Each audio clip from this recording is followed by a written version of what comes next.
Welcome to the Audiation in the Wild podcast with your hosts, Beau Taillefer and Eric Rasmussen. Season 2, Episode 30, Theory of Constraints. All right, Eric, we're going to go 4x4ing on this episode. So, theory of constraints. I mean, why is this relevant to music? What is this? So, the theory of constraints was developed by this guy named Eliyahu Goldratt, who was a Israeli physicist. Yeah, what a name, eh? Eliyahu Goldratt. So he was an Israeli physicist who ended up working in the business sector with really large companies, helping them streamline their processes and achieve their goals better. And I started reading about this a couple of years ago. But there's some really practical takeaways from theory of constraints that you can apply to your journey of being a music student or a great audiator, or recording an album, or being a teacher especially. So maybe let's talk about some of these and we'll bounce some ideas off each other. If you're a heptathlon, right, or decathlon, and you're trying to win the gold medal, you got to work on the thing that you're weakest at, right? The running. So that's what we're going to get at. Hammer throwing. So the basic thought experiment that you dive into when you're learning about what theory of constraints is quite simple.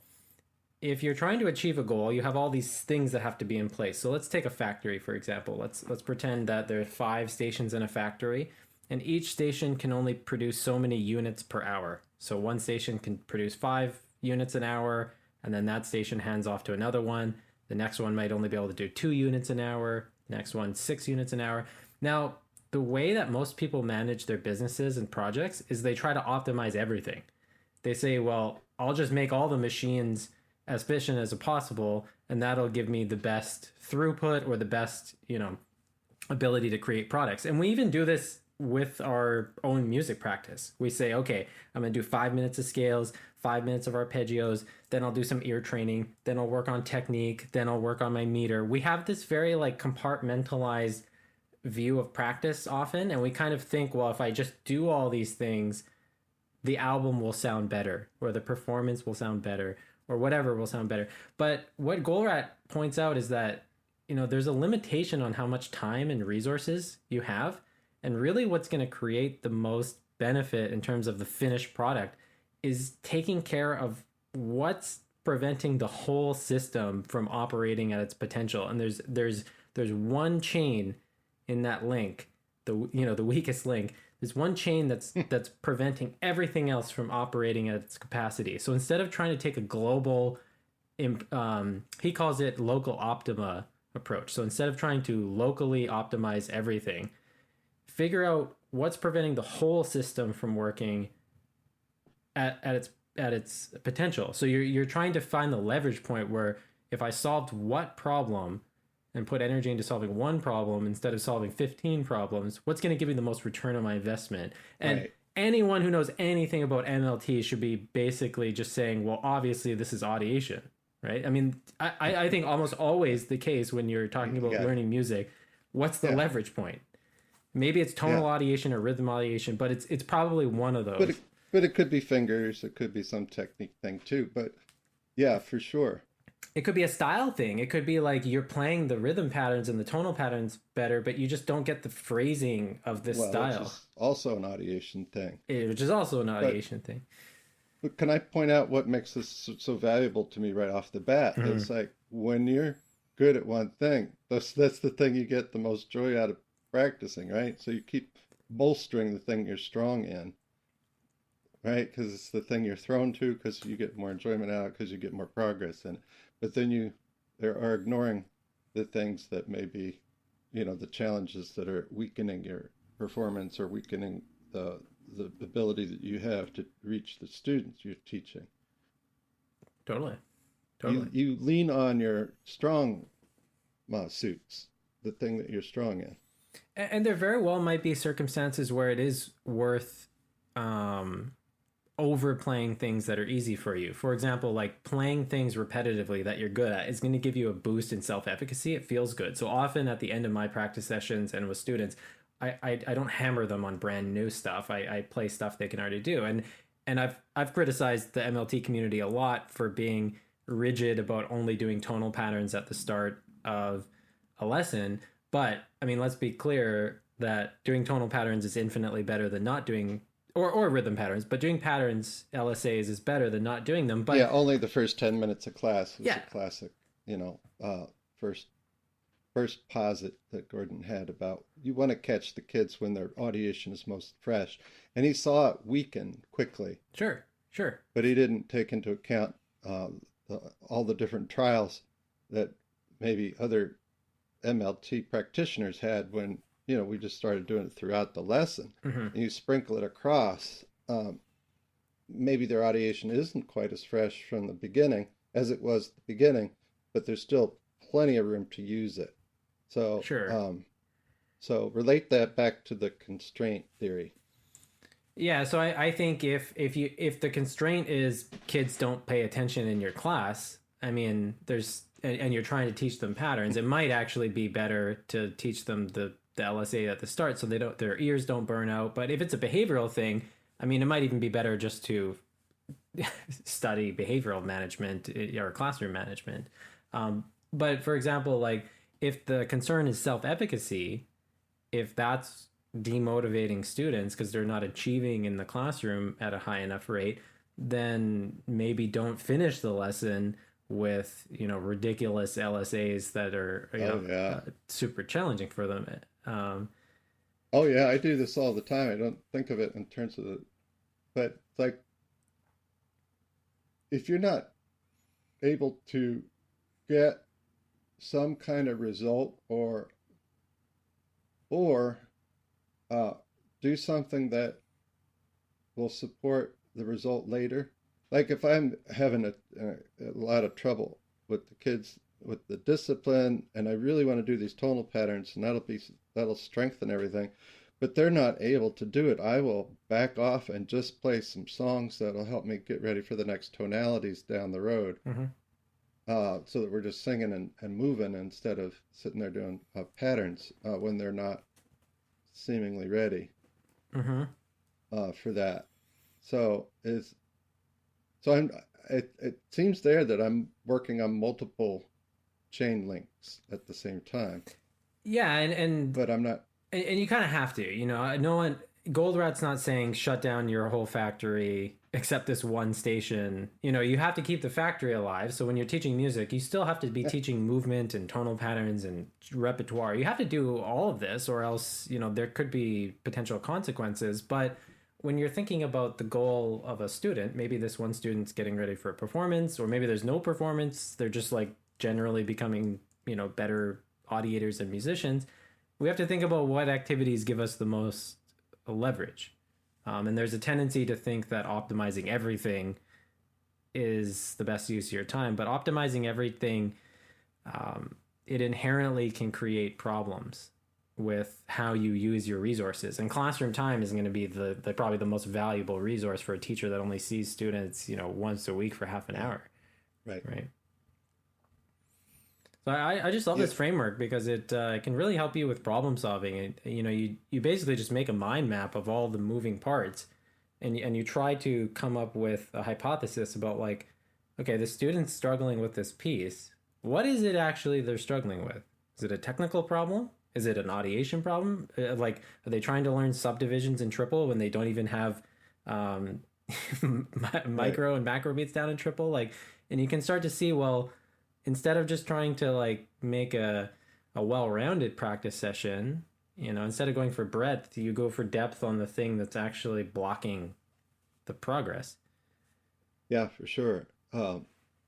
Keeping track, relating back to a previous episode of those things, writing down, here's a piece that's weak. Let me make a note of that so we can attack it, or you go right at it then. It could be, you know, any number of things.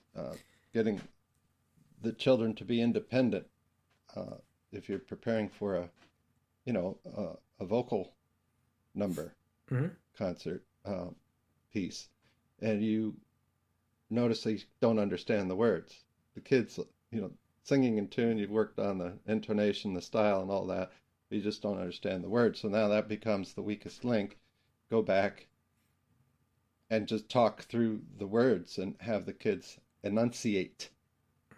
Make them go way overboard so that when you start singing, and then stop every time, so that you really strengthening, putting some reinforcement around that chain link that seems to not rise up to the level of everything else that's going on. Totally. Initially, you work on the intonation, right? You work on the rhythm, the style. You get all that stuff down. The kids know the words, but then you just don't understand them when they're getting ready to perform. You want them to articulate better. So you're chasing the weakest link. Every time I say that, I can only hear that lady say, "The weakest link." Yeah, same. You got it up there in Canada. Okay. So we kind of alluded to this earlier in the episode, but looking at this through the lens of a teacher, the two main problems that you're going to encounter are motivational and behavioral problems. So getting students to actually engage in the lessons, and then the actual skills of teaching the repertoire and the audiation skills. So one thing that I think is really worth just keeping tabs on is, let's say you have a student, you've done an aptitude test with them, their aptitude's through the roof, they're even achieving really well in the classroom, and so everything's going great, but they just don't seem that motivated. Like, they're not practicing in between lessons, and they just don't seem like they're that into it. Now, I'm not saying we're going to manipulate the students so that they start liking music more, but I have students, like I have this one student I can think of now, he wants to practice more. And he's a great audiator, great improviser, but he struggles with like some behavioral stuff. So you can look at this from a teacher's perspective. Is your time going to be better spent creating more in-depth lesson plans, or helping him solve some of his motivational issues? And if you go back to our episodes on like self-determination theory, a bigger leverage point than seeing more tonal patterns at this kid, because he's already achieving like really highly, he's great, aptitude and stuff like that, might just be like setting him up with more relatedness, more projects where he's performing with other musicians and playing with other musicians, because maybe he's like quite isolated. That's quite common for one-on-one music students especially. So my time might be better spent talking to his mom for 10 minutes or so about that kind of thing than trying to set up more actual musical activities, just because it might just cause such a big impact on his whole musical life. Yeah, or have him show you how he's practicing. Yep. Yeah. That kind of thing. So you can, work on that same link from a different.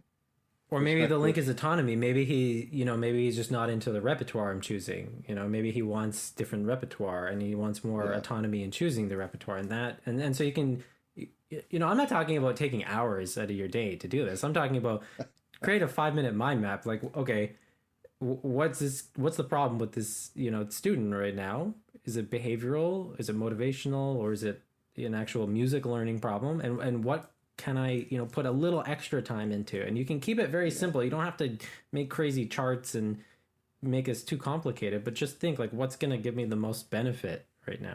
Is there a list, like, so phrasing, dynamics? There is a list, Eric. Phrasing, dynamics, tonal, rhythm, obviously harmonic. Put that on the list. Style. The list that I really like is Paul Harris's list. Paul Harris's simultaneous practice map. So he calls it oral, but he means audiation. If you read Paul Harris, he clearly knows what audiation is. Technique, intonation, rhythm, performing ability, posture, the style or character of the piece, theoretical understanding, playing from memory, composing, improvising, sight reading, self-monitoring and evaluation of yourself and other, notation, singing, listening, scales. That's a pretty solid place to start, plus repertoire.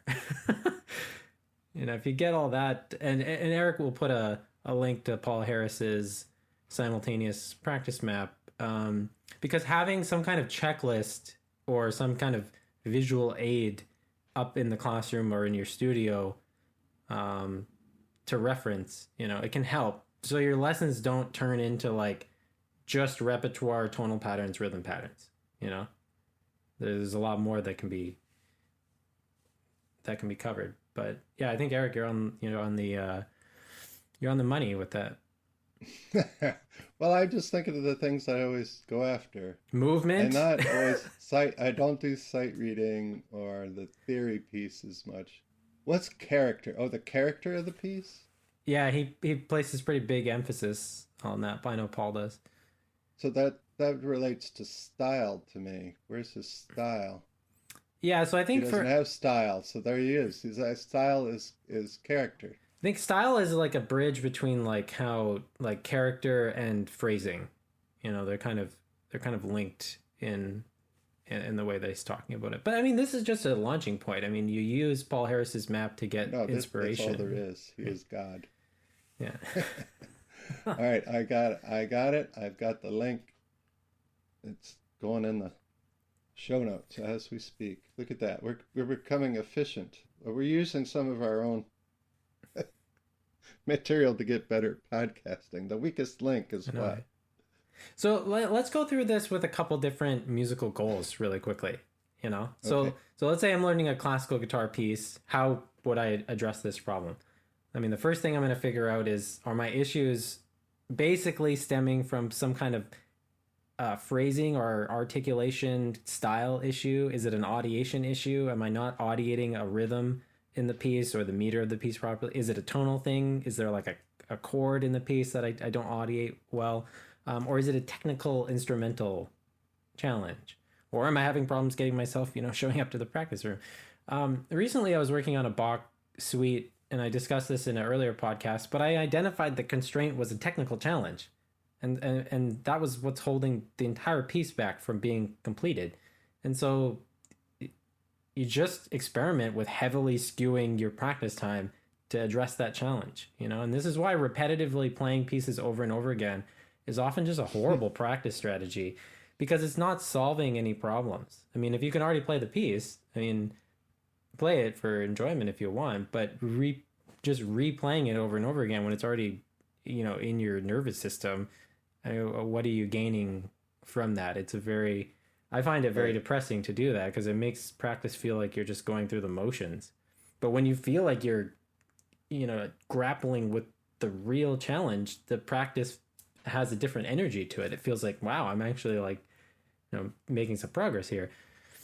And then you got to experiment. And this is where having a teacher or having a coach or even just talking to other musicians can be helpful, where if you have a teacher who's guided students through this same piece and these same problems, they might not have the solution that's going to make the difference for you, but they'll be able to offer, advice like, hey, maybe, go check out Molly Geberin's website and just try everything she recommends: interleaving, spacing, variable practice, chaining. I mean, if you throw all these practice techniques at the constraint, it could solve your problems. But if you try to use all these practice techniques on the whole piece when you already know like 95% of the piece, I mean, for an instrumentalist, you're going to waste giant amounts of time.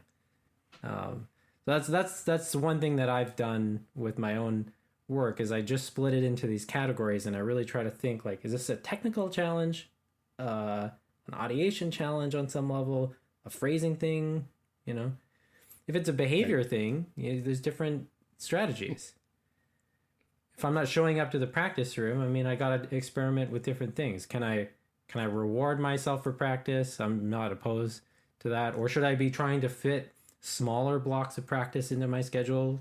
If I have a busy week, maybe I need to be showing up for 10-minute sessions a few times a day rather than 40-minute sessions, just out of some kind of policy, that I have to practice for 40 minutes or whatever.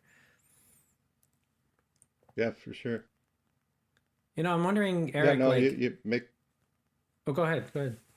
I was just gonna say, you're making me self-reflect on my own, daily activities around whether I do something or not. What am I really failing at? And if I don't work on the weakest thing, right, the whole quality of life is, right, maybe not the same.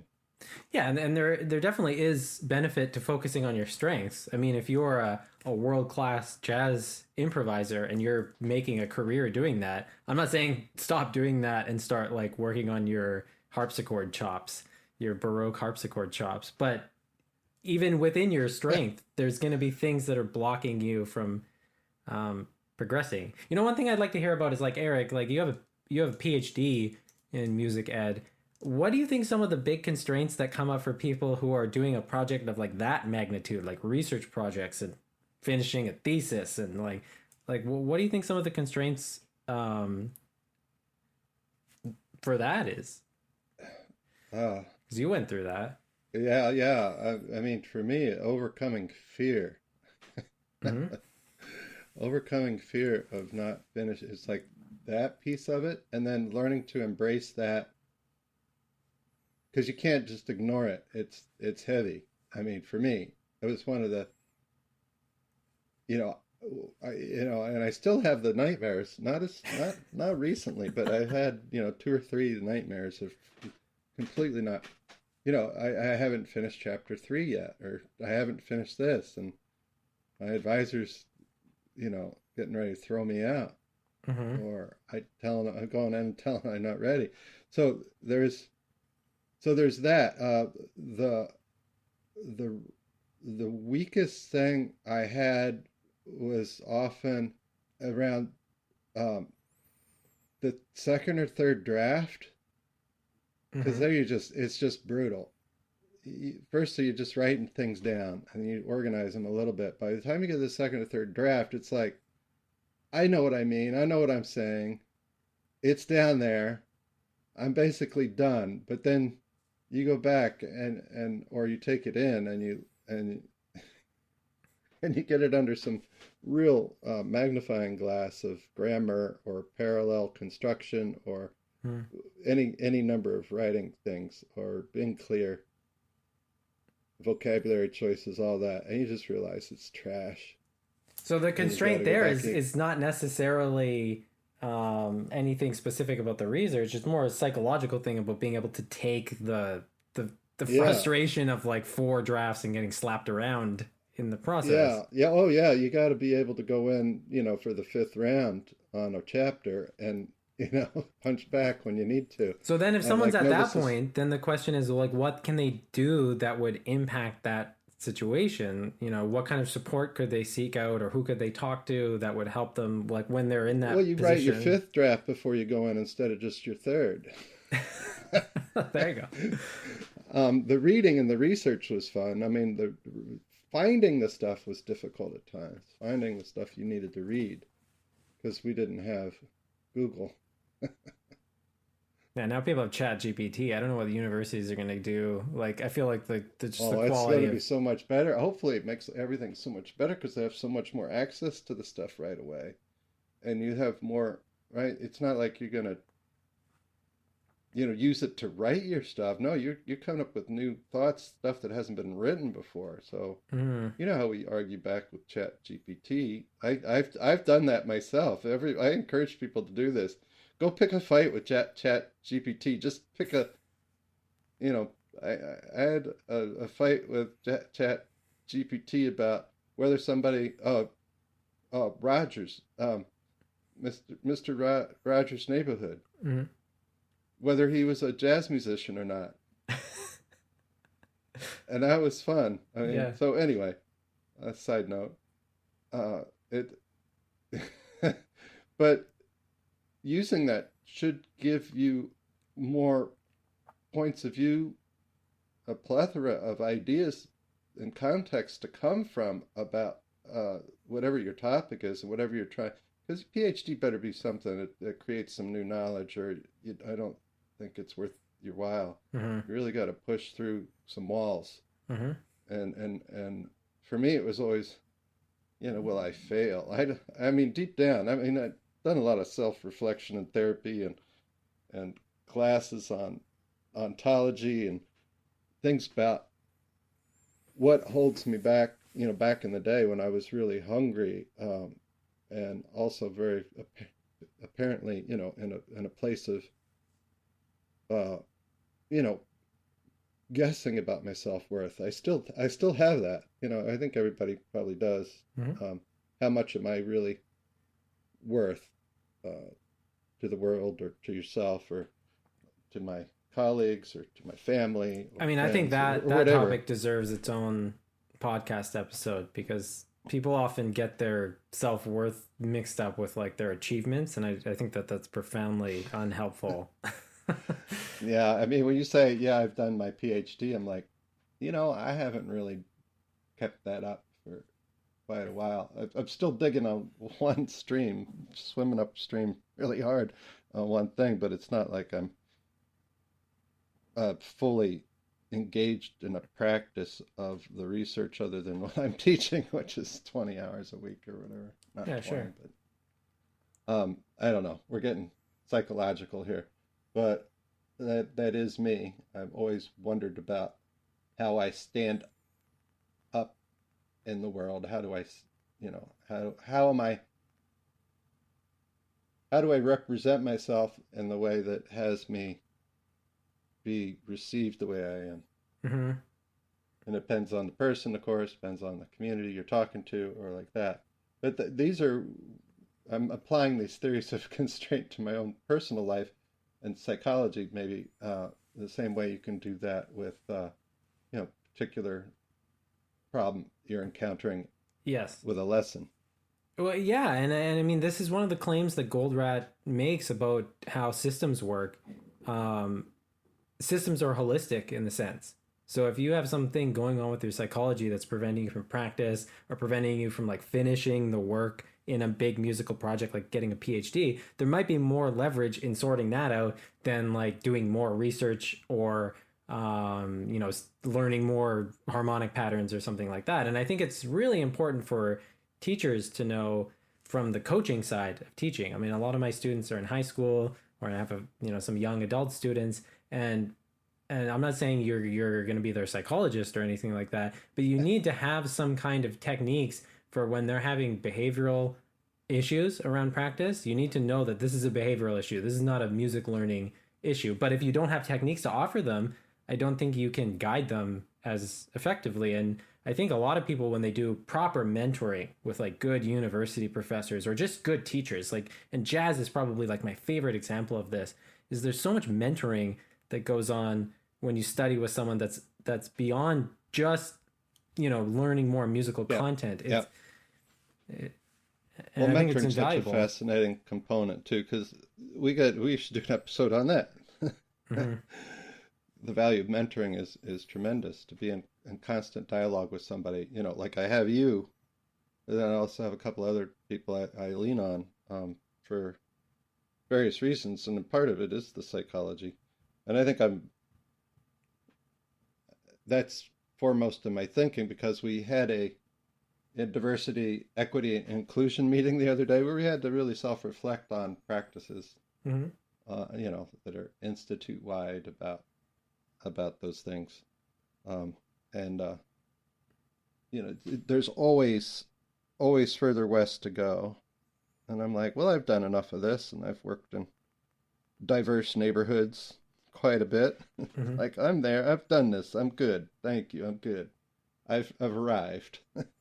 But then there's always something else that you don't see, and I think people who don't have that reflection, well, if you do that personally, then you're also going to be able to be more available to your students, not necessarily just musically, but as a human.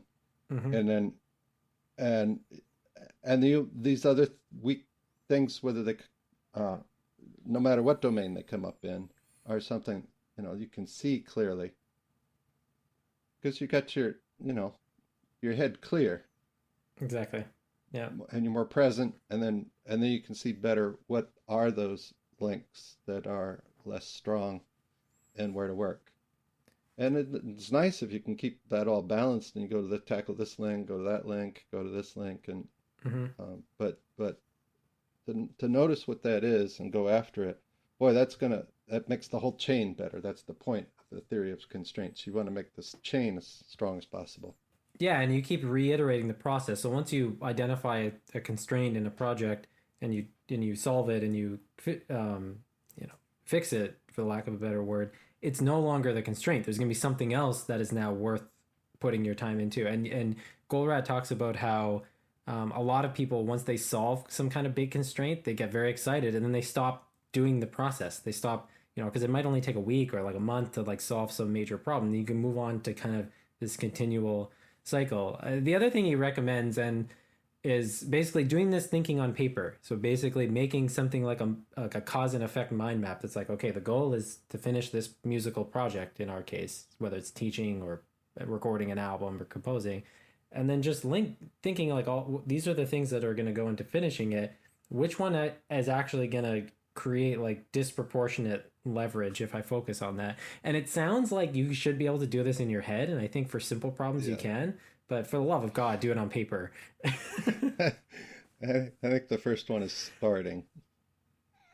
Yeah, there you go. Well, maybe not starting, but being consistent, but just sometimes it's just starting. Sure. All right. Thinking about starting, we could start another episode, or we could stop this. We could start stopping this one. In closing, just a couple thoughts here. I highly recommend people pick up Eric's book for getting an idea of how to properly plan an MLT curriculum that has a superb eye on harmonic learning sequence, which is something that I think it's very lightly in a lot of MLT curriculums, but Eric's given this domain like a supreme amount of thought, and whether you're going to use his actual curriculum, which would be a great curriculum to use, or use it and add your own pieces that supplement it, it just has all the harmonic learning sequence stuff properly sequenced and thought through. So I think it's a good resource to get. And Eric, you're also offering classes on it starts Monday, so it'll be too late. Oh boy. But we're going to offer another one in late summer. I've got 5 or 6 people in this class, and a couple more that are going to join or watch afterwards. And I only advertised it for a week and didn't really put up more than 2 posts. And then I've got another. I keep the group small, under 10, and I'm going to do another one in late summer because I have a whole bunch of people that couldn't do this time around. That are still very hungry for it. A couple of them are heavy hitters, so I'm really happy about that. Yeah, that's great. Yeah, Marilyn White Lowe did my class in 22. Oh, cool. And, and there are a couple others sprinkled around. Very cool. But that's an honor when you get good people like that. So what's the best place to get a hold of you if people are interested in your book or in doing a class with you?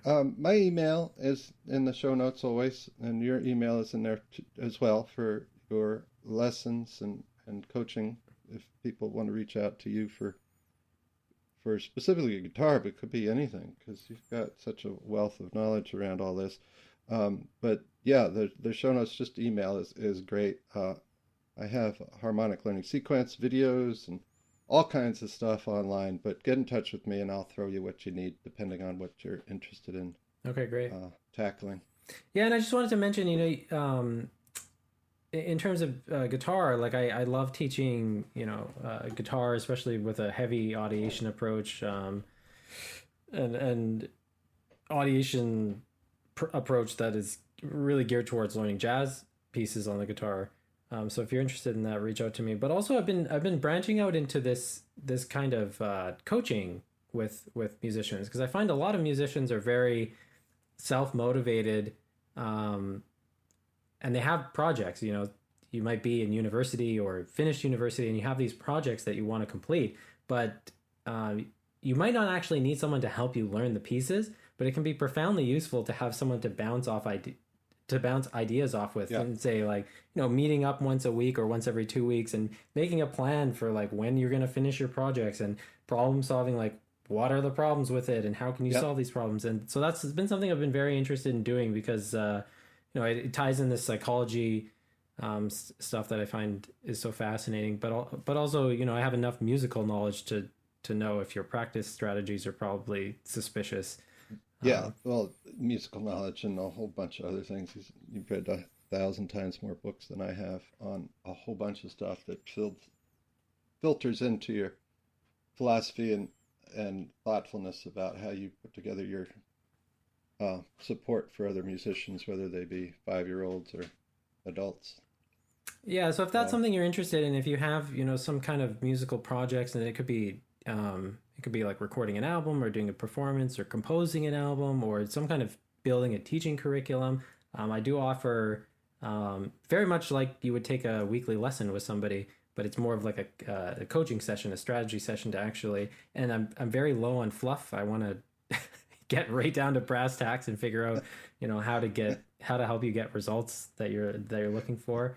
Um, yeah, so I and you're just open to even once a month check-ins kind of thing too, right?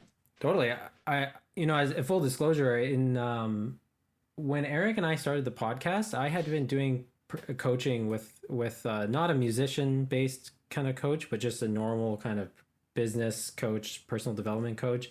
And for years, I thought it would be a waste of money. I was like, oh, I can just do this myself. It was the best money I ever spent. I paid for a once a week session, and just having someone once a week for half an hour you can talk to and say, these are my plans, and my wife doesn't have to hear about this anymore. Yeah.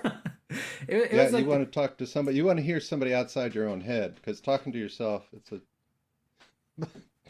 in your own brain is not necessarily fruitful. oh, it was so useful. It was profoundly useful. And especially if you find a coach that you resonate with in terms of, the guy I worked with was very big on like enjoying the process and being mindful and discerning, not just maximum work all the time. I consider 14-hour days. If you're putting 14-hour days in and you're not curing cancer, you probably can find a better system for executing your goals. So, just some interesting thoughts. But Definitely. All right, and well, that's good. Let's uh let's call this one and get on to another one. all right, We good got luck out there. we're all bubbling.